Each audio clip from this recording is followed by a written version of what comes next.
So now that we're all set up and ready to print, what we need to do is turn to this actual printer software control window. So this allows us to actually speak to the printer itself. Previous window lets you load your model file in. This one actually controls the printer. So I can move the printer in various different directions. I can click this X direction, this X with the little house on it. That stands for Xing the home location. So if I click that, you'll notice that the printer is going to move, and you notice a specific part is going to move. So when I click that, you notice that this plate moves back and forth.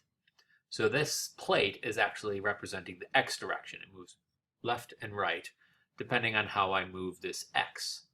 I can move it different amounts by clicking in different locations on this actual window. So I can move it a little bit further in the X direction by clicking that positive X, or I can move it in the negative X direction. And what we usually want to do is start off with it on the X home position. So I use X home. That homes everything out so that the printer knows where it is. Next, I have the Y direction. So I can click the Y home button, and I'm going to take the printer, I'm going to turn it to the side a little bit so that we can see what's actually happening when I do that. So I click that, and you notice that it moves back and forth. Again, I can move it manually in steps. I can move it a little bit in the Y direction, and it starts moving out. Starts kind of moving towards the camera if we rotate it around a little bit. And then I can send it to its home position with the Y button. Sends it all the way back. Okay, so we have motion in the X direction is kind of representing what's going on on this plate where you'll actually be printing. We have motion in the Y direction, which is this guy up here moving back and forth. Then the final step is motion in the Z direction. This is the big one. Any old printer can do X and Y direction motion. It's the third dimension, this height, moving up and down. That's going to be the important one for a 3D printer, and we can control that with this Z-axis. So I can make the Z-axis move up. You notice that the Z-axis moves a little bit slower than the other axes. That's very important, very useful for the printer to actually operate correctly. And what we want to do with the Z, again, we want to send it home to its home position. So we're going to send it all the way down. And you can hear it operating. You'll hear these noises. These noises are perfectly normal. It's supposed to sound robotic. And we got to our home place. Now what we want to do before we start actually printing things is we want to warm the printer up. The way this works is we have plastic that comes in and gets heated up inside of this part. So let's get the temperature started. Let's get the temperature rising up, and we want the temperature to go up to about 195. So you can type 195 into your temperature, you hit enter, and occasionally the temperature will start rising, occasionally it will not. If it does not start rising, use these little arrows, maybe bump it up to 196, and then kind of wait for the temperature to start going. Okay? So now our temperatures start increasing, and we'll get it up to 196. We can see this little red line over here. This is representing the temperature of your printer, and it shows you nice and graphically how it's working. So we can see the temperature is rising. What we want to do is wait till that temperature gets up to 196, because we need to take the plastic that's coming from this spool. So this is a spool of just basically Lego brick wound up into strings. So we take this string and we run it through the top of this printer. This part right here is something called the extruder. If we look on one side, you'll see that there's a screw with a spring inside of it. And this applies some tension so that that tension pushes on this string when everything's loaded up correctly onto this filament. So that creates enough tension that holds this filament in place. So when we start wanting to actually print things, we can turn on a motor that's going to pull this little wheel right here. This little wheel right here, once you're actually in front of a printer, if you look at it, you'll see it has tiny little grooves. It kind of has teeth. And those teeth dig into the filament just a little bit so that it actually pulls the filament down. And there's another guide roller over here on the other side of the extruder that actually helps that motion to occur. So you bring the filament down into this kind of reddish piece down here and this beige piece up here. So this part is called the hot end. It's called that for a very good reason, because it gets hot. It gets up to 196 for this particular printer and this particular plastic. Um, so we want to be careful with this part.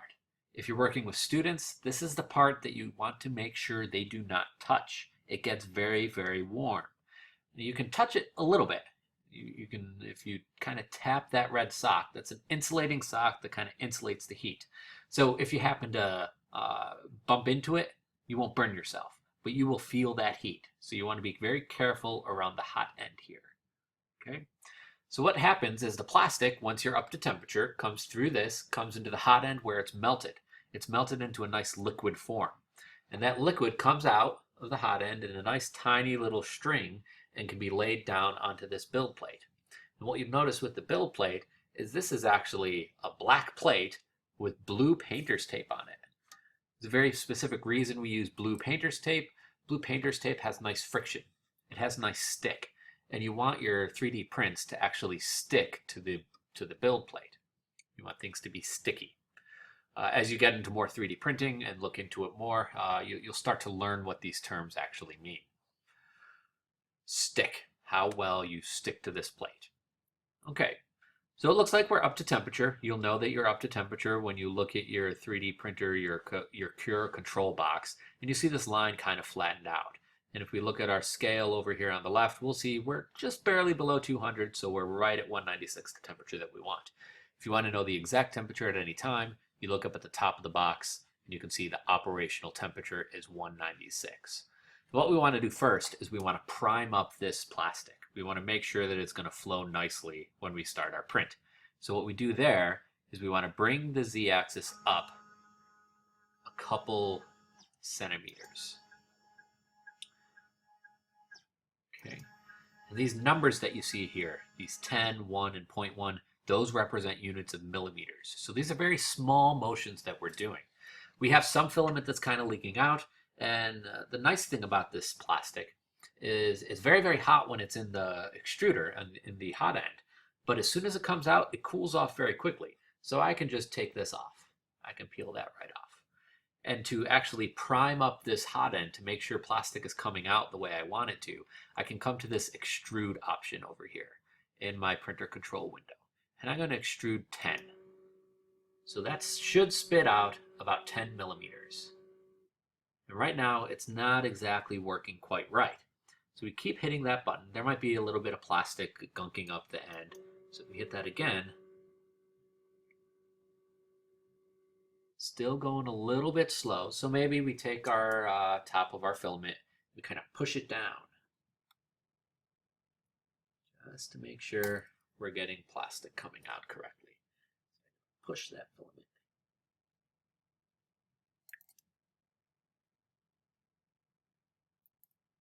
Okay. Still getting a lot of oozing.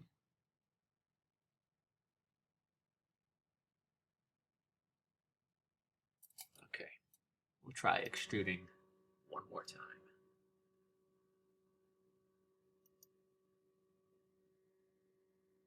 And now we can see that it's actually starting to work. The plastic is actually coming through. So let me hit extrude again. We see how fast it's coming out there? That means your extruder is extruding correctly. You're actually going to get good prints. It's bundling up a little bit. That happens when the printer is up high. Normally the printer nozzle is really, really close to this plate. So as soon as it comes out of there, it sticks to the plate rather than curling up and actually hitting the nozzle. So you can keep extruding out more plastic. And if you're looking closely, you should be able to see that plastic coming out. Give it one more go. See if we can't get the plastic to actually come out and come straight down.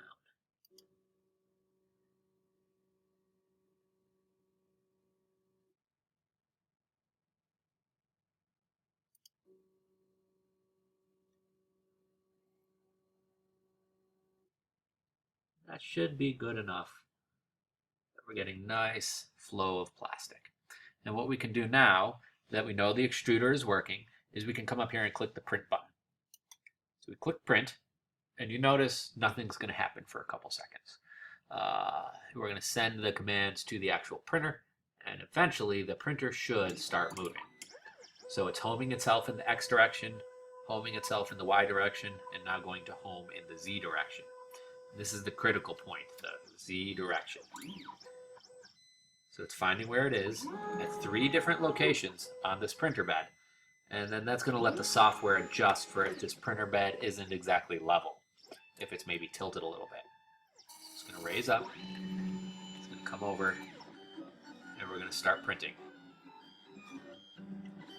When you first start a print, usually you have to clear off a little bit of filament, so you have to watch it and peel away some plastic that might be leaking. But once you get a good start, you should be good to go. And if we look at this, I can see it very well from here. I don't know how well it's going to show up on the webcam, but I've got a nice little thin layer of plastic that's building up. And I can watch this printer, and it's just going to print a layer. And it's going to print another layer, and it's going to fill in that layer. And this is providing the base that we're going to build our entire print on. The first 2 layers usually print a little bit more slowly than the second 2, than the subsequent layers. One thing to notice that just happened here is you might have heard a noise in the background. That was this guy.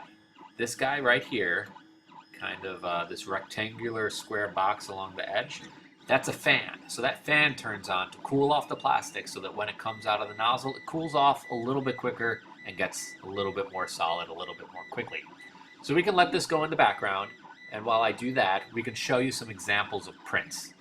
So, what do finished prints actually look like? Probably when you go through your training, we'll have you print a small object first to make sure that you have the handle on things. So some of the things that you might print a little square rectangular box. This is a calibration box. It's 20 millimeters on each side. So you can use that to test how well your printer is printing and see how smooth that is, how nice and smooth. It's a very good print. Other things you can print. You can print miniature little figurines.